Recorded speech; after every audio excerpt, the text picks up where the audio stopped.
Okay, the future beyond cost. We've reached the end of phase one. Where are we now? What progress have we achieved? Well, we've realised some of the benefits of transforming public-private partnerships and communications. We've all got a common recognition of the importance of data, data acquisition, data availability and data reuse. It's relatively poor currently across most of our cities and countries. And the need, as emphasised by Gregor's this morning, for example, of data standards is crucial. We've made some progress in discovering how to design workflows which take knowledge from geoscientists through into the planning sphere, but there's much still to be done, of course. And the toolbox has been developed in recent months particularly, and provides knowledge and guidance to improve the predictability and potentially assist with risk management of the subsurface, and to address the chronic impasse of unforeseen ground conditions. And we're encouraging an holistic approach, although the word holistic was criticised yesterday. It's perhaps not exactly the best word to use. We can't include absolutely everything. But something that is appropriate to the scale and the timing of development, and these are fundamental issues which we have to address. And very much the case, and I think it was emphasised in Gregor's presentation this morning, what is the question you're trying to address? Unless you have the direct guidance from the end user as to what they need, you'll probably end up providing something which is not particularly useful and won't be used. But if you do establish that relationship with the end user, then your impact is enormously greater, and they will come back again and ask for more. So we're here at the end of the action, and the action officially ends on the 8th of April 2017, so not far away. A pause for applause.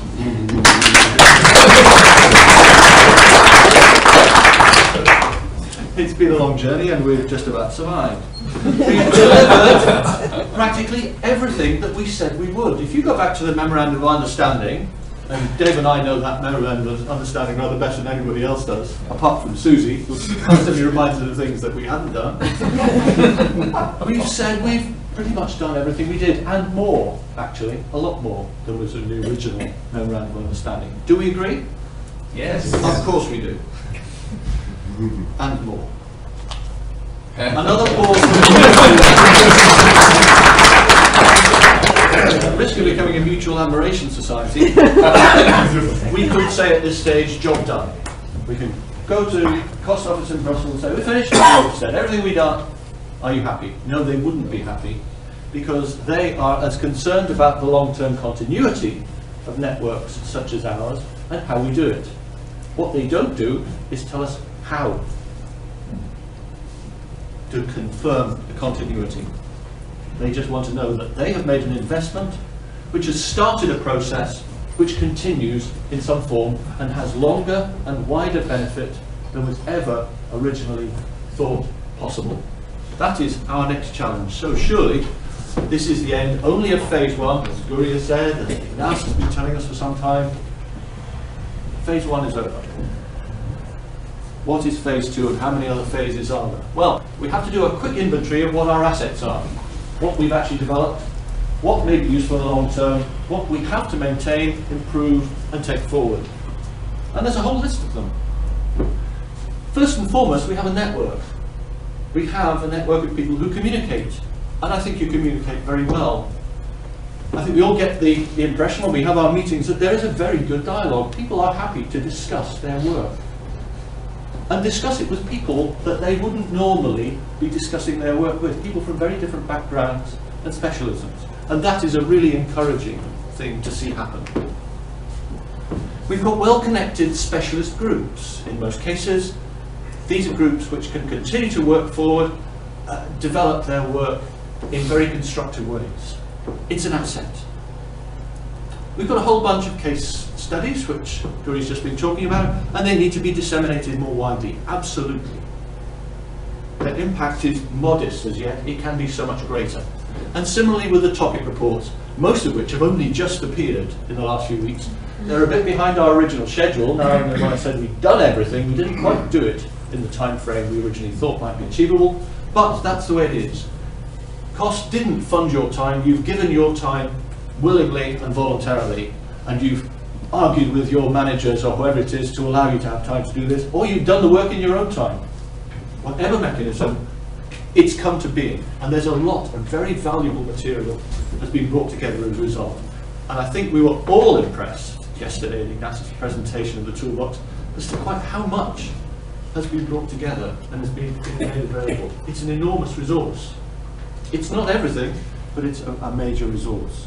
And I think it certainly attracted the attention of our colleagues from Aequius and Ithacus that this is something that is of relevance to their organisations as much as it is to our grouping. We've had a whole range of STSMs, 15 STSMs. We've had conferences, meetings, workshops, and these have all generated presentations and other things which we're making available. These are all assets.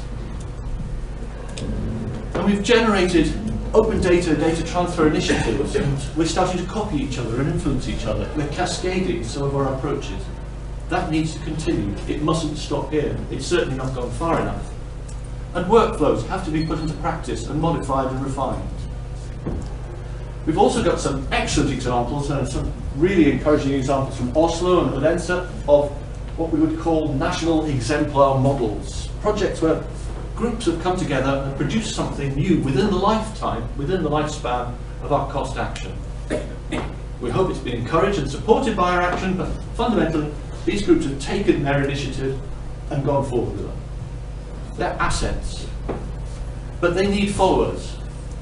There are hints of it. For example, in Norway, Bergen has taken a similar approach to Oslo, and perhaps Trondheim may do also. But in other countries like my own, it's a slow process. Glasgow is now starting to influence Belfast. It's having an impact in South Wales, and as Helen suggested, in what we call the Black Country, a group of 4 local authorities to the north of Birmingham. But there are 60 major cities in the UK, and we would like to encourage a similar approach in all of them. That's a big task, and it's a long way away yet for achieving that. And it's the same in all of our countries. And we need to develop these concepts. The GSM idea, I think, is a very valuable one. It really encapsulates so much of what we are trying to encourage and achieve. It matches beautifully the building information modelling concept. But it augments it. It adds value to it in a very important way. And this is a message we have to take out to our cities, to our countries, and to the wider world, to be honest. That toolbox, it's a phenomenal asset. It's full of methodologies, frameworks, documentation, and so on. But there's also something in there which I think is really important. There are brands here. Suburban is talked about by people we don't know. That's an indication of some of the impact and recognition that we've achieved. And I suspect Ignatius Bicycle will become a brand in the future. It's already been picked up by other talks today. It should actually be registered as a trademark. Seriously, it's something that you could claim ownership for. We've got a big network across countries now. Some are more active than others. That's a reflection of reality. Not everybody moves at the same pace or the same degree of involvement, but their involvement of 31 countries in Europe, that's a heck of a lot. Can we keep them all moving together? It's probably unlikely. That would be incredibly ambitious to expect that to happen with our own internal resources. It can only happen on this sort of scale in a sustainable fashion if there's some other drivers making it happen. For example, policy level intervention in Europe that requires this to happen. And we're quite a long way away from that. But it's surprising, just in my own little part of Europe in Scotland, that we've now reached the level where it's possible that all of the local authorities, all 32 local authorities, will now start to adopt the data transfer processes which were started in Glasgow. And the major agencies of the government are doing the same, amending their term contracts for ground investigation to require these data to be handed over. And you reach a certain point where it suddenly cascades out and you're not controlling it anymore. It happens because people recognise there is a value to it. And it's quite an easy thing for them to do. It's a quick win. So that's what you should all aspire to. Yes, it's easier to achieve on a small scale like Scotland with a population of 5 million, where you can actually go and knock on a government minister's door and he might even speak to you. That's not possible in England. But you have to keep knocking on those doors and keep trying. But we also have to be mindful, Guy's just showed this slide, they're a really valuable resource, but without an update, their content ages. They become out of date. They become less and less useful and less reliable. So that asset degrades with time. Similarly, the models we produce, excellent though they are here and now today, they will degrade in value because more data will have become available, and if we don't have the ability to add those to the existing model, the models become less and less useful to the end users. The real questions are how to maintain these models, how to update them, who does it, and how do they do it. It all takes money, it all takes resources, and that's fundamentally what underlies the problem we face. As a group, we don't have resources, we just have what our individual members and institutions are prepared to contribute to keep this going. But it would be a tragedy if some of this work was allowed to fossilise. And in our own experience, as Dave sitting up there, Dave and I used to work on what were called environmental geology maps. And we produced these for cities in the 1980s. There's actually nothing much new about this approach. We tried to get subsurface information to the hands of planners in the 1980s. It had a measure of success, but we had no mechanism for updating the maps. Many of them fell out of use and fell by the wayside with the approach. Let's not let that happen again with this approach. And the toolbox, it needs use. We need to get it out there, but it needs support and maintenance, improvement and training. Your training workshops is an excellent idea.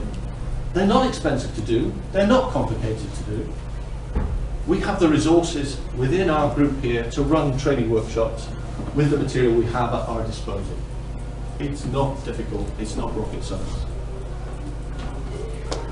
And encouraging this virtuous circle, this integrated activity within our communities, I think it's a really valuable concept, and we have to keep pushing it as a group. It will benefit us all if we do so.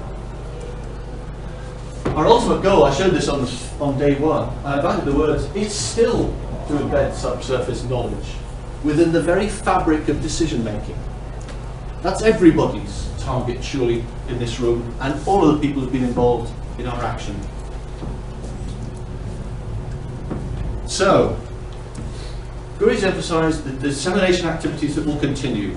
Toolbox refinements, checks and additions. Ignace will be doing those over the next couple of weeks. The Bucharest conference volume, which Radu and Hans and I will help with, will bring together papers. We're not looking for huge long papers. We want people to sit down, spend a couple of days encapsulating their presentations in a running text.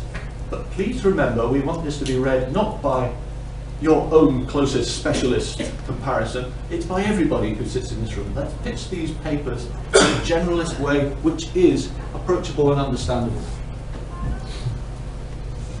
Contributions to the Wiley book on 3D modelling. I know several people here are involved in that. Michael van der Mullen is one of the editors of that book. It will take a bit longer to come out than the Bucharest conference volume, which we hope will be available by August. That's a real target. Don't sit on your laurels. Get these papers written now and get them submitted by April, I think, 6th of April. It is written, I don't remember precisely, but it's on soon. The suburban website. It's soon. Don't write great, long, lengthy diatribes. Encapsulate the key elements of what you're talking about.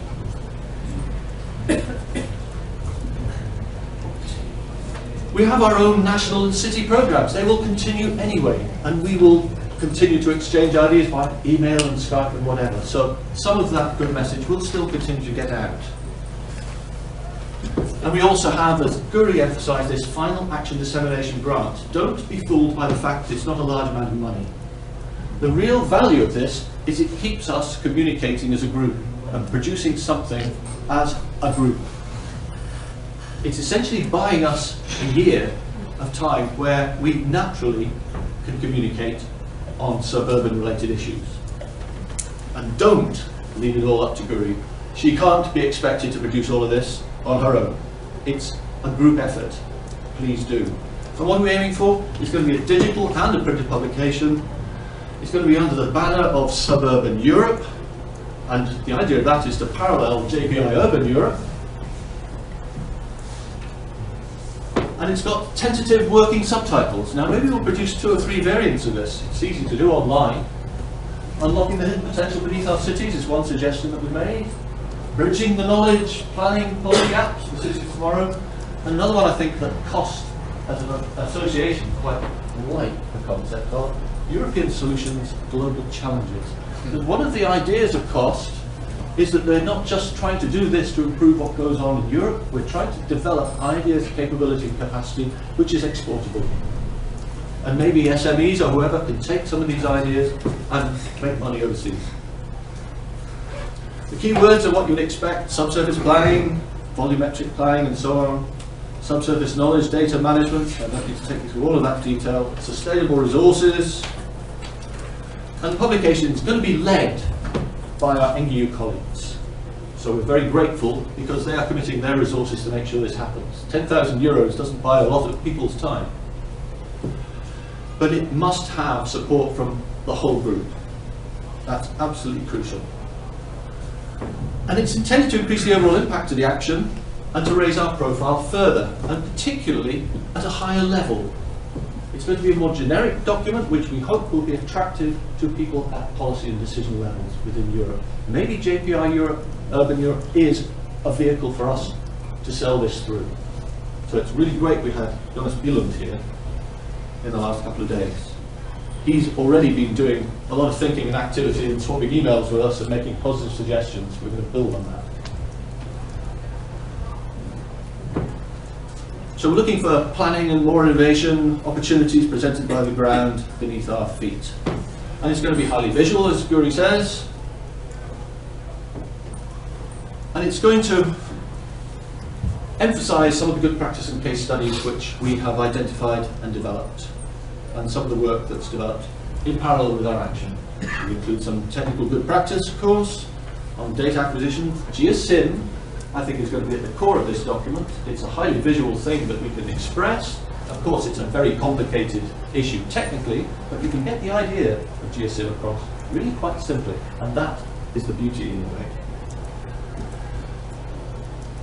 It's going to be integrated and holistic views of planning and decision support, and emphasizing the toolbox, the fact that we already have made available so much of what we know and understand and appreciate, and others are yet to learn.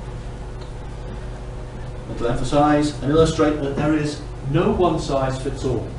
We're not coming with a golden bullet here and saying all you have to do is A, B, C, D, and you've got everything you need. Every city is different. There are some common aspects, and every city needs to develop its own particular strategy and approach to appreciate the underappreciated opportunities. And regardless of budget, because no two cities in Europe have the same levels of budget or resources available to them. Even in our own countries, adjoining towns and cities have very different levels of budget and capability. In Glasgow, they have expertise in the local authority which the adjoining towns of Airdrie and Motherwell would only dream about having. So we have to have very flexible approaches, and we'll emphasize that. But in addition to the final action dissemination, what else do we need to do? Well, there are various approaches we can take. And this is really where you, as a group, need to express your ideas and say the directions you think you want this to go. I'm not here to tell you. I don't know. There are things I'd quite like to do, but not necessarily things that everybody wants to do. You continue the bottom-up approach to the growth of the network in terms of its research, knowledge development, the partnerships that we've made, the national networks which are starting to develop, the lighthouse follower type approach which is very popular in European funding mechanisms, using our own national budgets where they're available, or coming together as groups and proposing H2020 projects.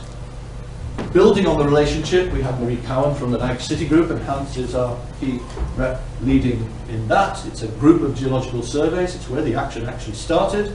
We need to pitch it back to them and say, where are we going next? What do you want us to do for you? We've come up with some ideas. Let's take it forward. We've got to sell that one, but everybody here has to sell their approaches in different ways. Inspiration may be an opportunity. ERANET, IABR. Ignace has got yet another agreement to proceed with an IABR meeting next year.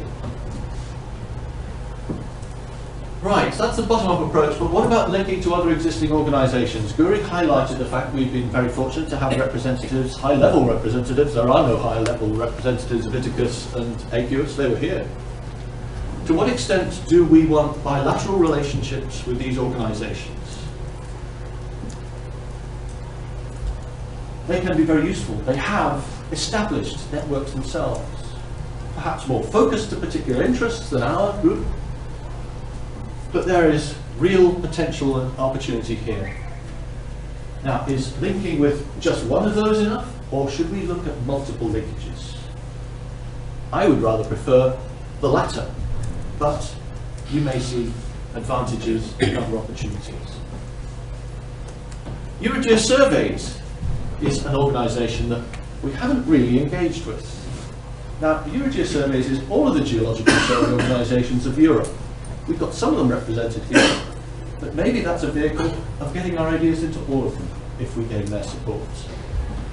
From the planning perspective, ISOCARP may be an opportunity, but as Gillian emphasised, the national town planning organisations may be equally as important on the national scales. The 100 Resilient Cities group, we've had Rolf Sturman here, he's done a lot of work with them. Ignace comes from a city with 100 Resilient Cities officer, and we've had representatives from Lisbon and from Glasgow, which also have 100 Resilient Cities officers. Belfast does too, and Marie Cowan is trying to build relationships with them. That 100 Resilient Cities network has a footprint in Europe, it has a global footprint as well. The Smart Cities platform, we actually proposed an activity for the Smart Cities platform, which was accepted. We haven't really followed it up because we didn't have the resources to do it. We were already pretty stretched. But there's still opportunity to resuscitate that linkage.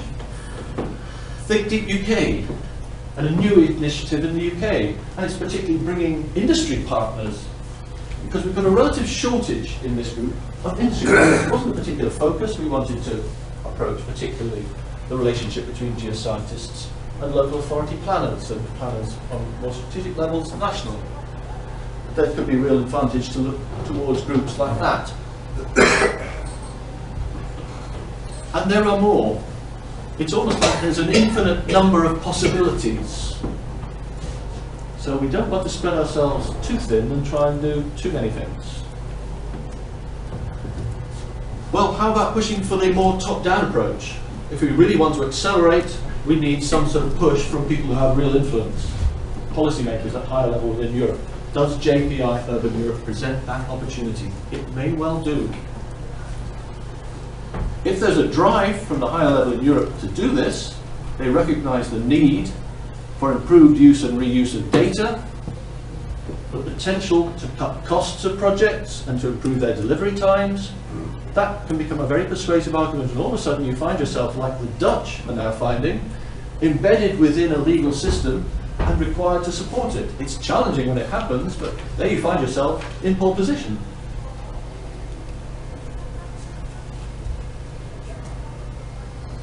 But there are other potential approaches, and Guri highlighted one, another cost action. Well, it'd be very difficult to convince cost just to provide you with 4 more years of money and say, we're doing rather well, can we have some more? They won't do it.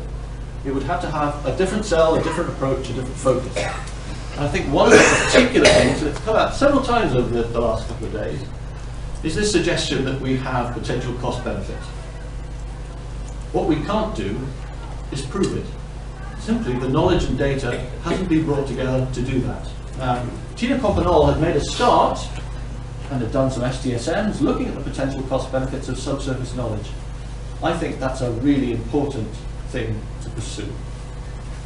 You'll start to convince the policymakers that we have real merit, real value, and our relationships are more important if you can put a bottom line on it and tell just how much potentially this can save if it is upscaled on a European basis, or even on national scales. We need somebody to initiate this sort of research. It simply isn't available. I think you'd have a damn good chance of convincing people it was an action worth doing if you have the right people brought together to lead it. We can support it, we can't lead it. We're not the right people to do it. What about these global applications that I referred to 100 resilient cities? other things. Is there already enough here? Do we follow some of these, several of these?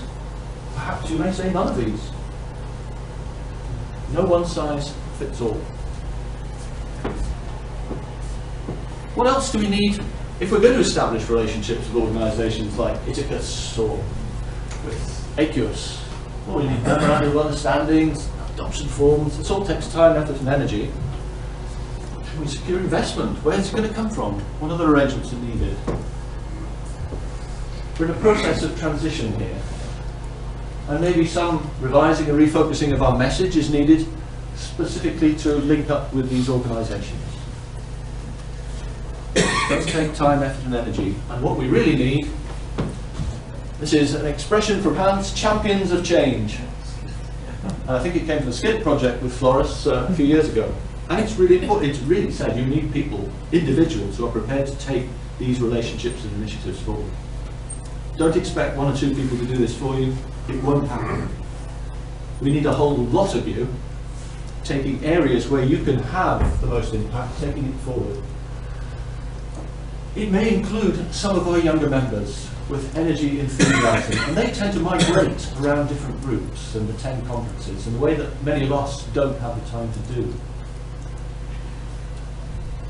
So Suburban Next, we've never really got it off the ground. We've never put the effort and support and backing into it that we needed to, but is this now the time to do it? Can we link up with the young persons group in ITA, Ithacus? That's well established. It works really well. There was a very productive exercise in Glasgow, by all accounts, using that approach. Can we tap onto that? Can we make use of Helen's DNA metaphor in all of this? Parallel tracks with occasional bridging of gaps. How strong does those links have to be useful and effective? It's something for all of us to think about. Globalising. Well, there's a couple of things I can let you know from my own standpoint, my own organisation.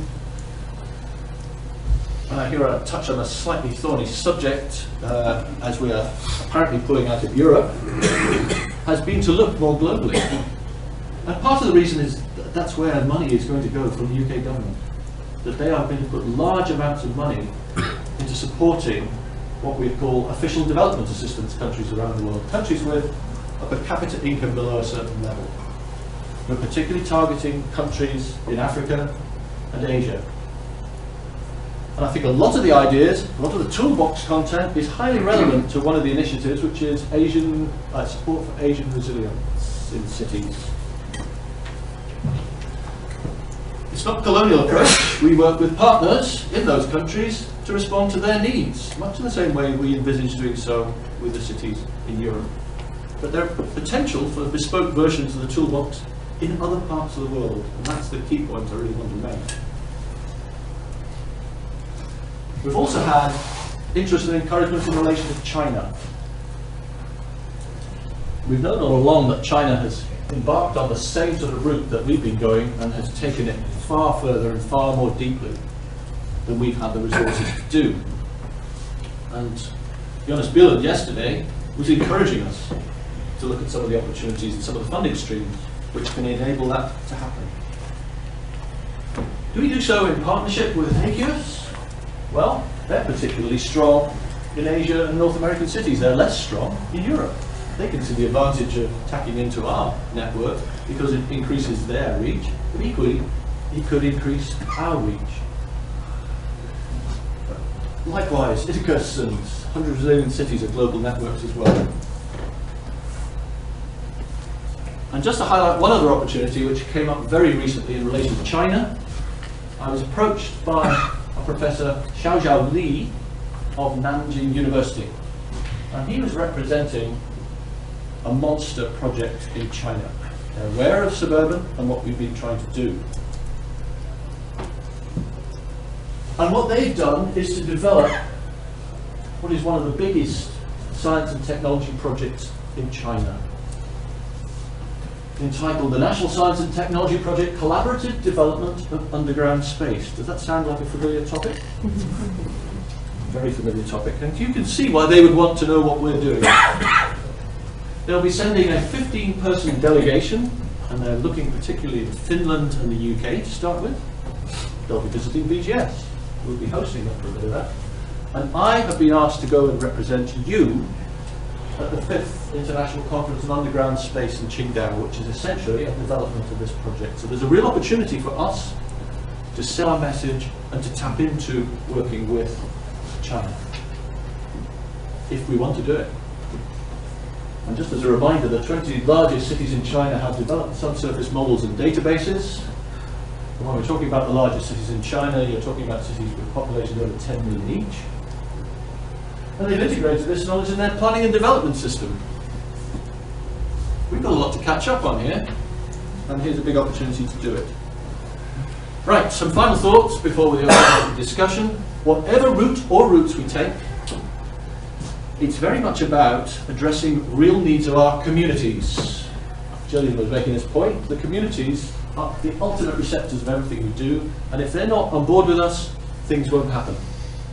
People are by and large suspicious of the subsurface, probably no more so in the UK than anywhere else, but people are suspicious of what we're talking about.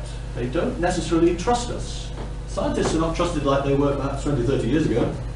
We have to sell our message, and it's really important we do so with the people who manage our cities. So we need to know what those real needs of the communities are and how we can contribute. Communication runs through absolutely everything. Our need to translate complicated geoscience knowledge into forms that are useful and usable. We need to work together with people in much the sort of way that Helen Bonson was describing working with the planning people in Glasgow. That's a really good model to try and pursue in your own countries. Pursue the virtuous circle arguments. We need to work together. We need to share data. In some countries it's starting to happen. In others there's still a lot of protectionism. Some might advocate the legal approach to force people to do it, and that's a route the Netherlands has taken and putting into practice. Others may prefer the voluntary route. Either can work. But fundamentally, and I think this has come up several times, research not communicated is research not done. There's no point in doing it unless it's going to be useful and used. Continuity. We need to maintain, update, refresh the assets that we have. And perhaps overriding, and this is Bill Clintonism, the most important thing, well, it's the economy, stupid. If it doesn't make economic sense, and it isn't driving something forward in terms of the economy, it won't happen. And I think we're just about there, because it's time to discuss. Alex. And I know Jeroen's got a slide to show as well. Yeah. Okay, so just following on from what Diarmad said, Diarmad's looked at a lot of the things that we do in a slightly longer term after this action, but there's things that in this room we should all go away today and do to get some very, very quick wins. You've seen Ignis demonstrate a wonderful toolbox, you've seen the reports, you've seen the websites, and as Gillian said yesterday, if she can't find it on Google, she's not going to use it. I think it was Gillian said that anyway. It was me. It was Gillian, yeah. Because I then berated for saying it. So, whenever you search for Suburban and the work that we've done, you'll find our website. But what would be really useful is if you find the information about Suburban on the BGS website, on the NGU website, on the TNO website, on the Glasgow City Council pages, if you can go away from this and get stories put on your news pages, in your newsletters about this conference and about these outputs, that's a really, really good way of getting that out. And it would be wonderful to see that in Norwegian, in Dutch, in German, in your own language, because when someone is in Bucharest and they're searching about issues of the subsurface and planning, they're not typing subsurface planning issues. Those are 3 English words. Radu, maybe you can help me. If someone searches for subsurface planning, what do they search for in Romanian? Not the words subsurface planning, but they will search for it in Romanian. You know, so a story on your website with this output, this conference, point to the videos that will inevitably go on YouTube once we've got them edited, point to all these resources, get the information out there and really take away from today the messages that we've got and push those out. It's an immediate win that we can all have to really broaden the reach of the project, and it's something that I think would really help us, Gary, with the website and the toolbox and really pushing those numbers to get the message out. So just if we could all go away and do that, that would be an immediate win. Every one of you is a Cost Suburban ambassador. If you didn't realise it before, you realise it now. We need your help today, tomorrow, more than we've ever needed it. I don't know. Slide to show. I don't know if that's really the case. You know, it's not. It's part of the message, because I don't think it's. We do not only have to sell a message, but we can also see it as selling our services. Oh yes. So it works both ways. Yeah. Yeah. So I don't think that Cost Suburban needs us. Well, just as much as we need Cost Suburban.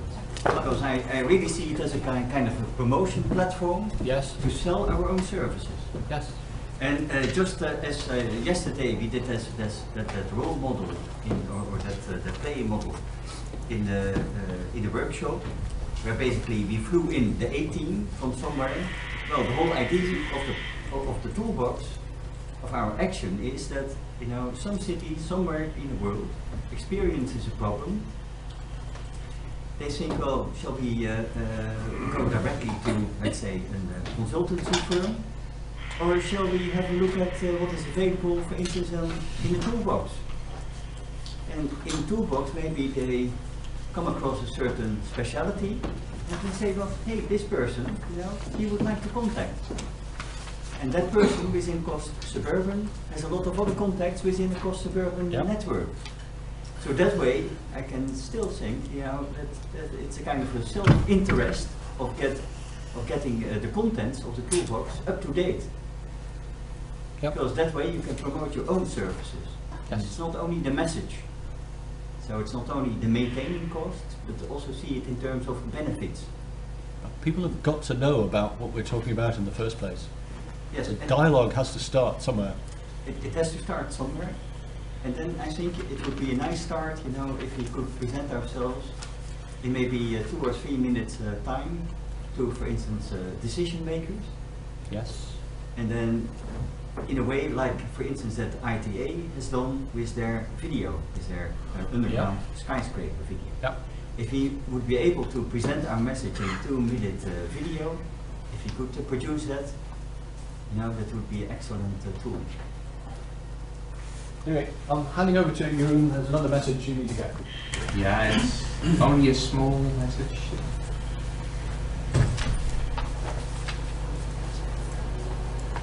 But I think most of us are very happy with this network we've created, and we would like to continue all the interaction we have here. And of course there are many possibilities for doing so. And for example, creating new projects, but also dissemination of all what we have done to a wider community that has not been involved in Cost Suburban as yet. And one of the possibilities I have identified to go beyond Europe is a conference to be held next year in Vancouver. It's called Resources for Future Generations, and one of the resources is, of course, urban space, urban subsurface space. And this conference is aimed at quite a wide audience, earth scientists, engineers, but also industry, government and civil society. And we have handed in a session proposal on 3-dimensional modeling for sustainable resource development, with the specific encouragement of the organizers for handing in contributions that focus on modeling the subsurface of the built environment. And I'm one of the ones proposing this session, and we aim at actually multiple sessions. Holger Kessler of BGS is one of them, and we also have people from Canada and from New Zealand there. So I think it's an excellent opportunity to present some of the points we have made during this suburban cost action to a much wider audience. There are also other interesting sessions there, like on the role of geological survey organizations and the 3D modeling workshop that is usually being held at a GSA conference every second year. It has been moved from the GSA towards this new conference. So I think there is lots of interesting opportunities for us to participate here and highlight and showcase what we have done here. So I would like to encourage you to submit abstracts to this session, which we are sure will be acknowledged. And if we get in some of your contributions, I'm sure we can devote quite a piece of this session towards the urban subsurface. So I'll keep you informed through the email list of costs of Urban. That was the announcement I wanted.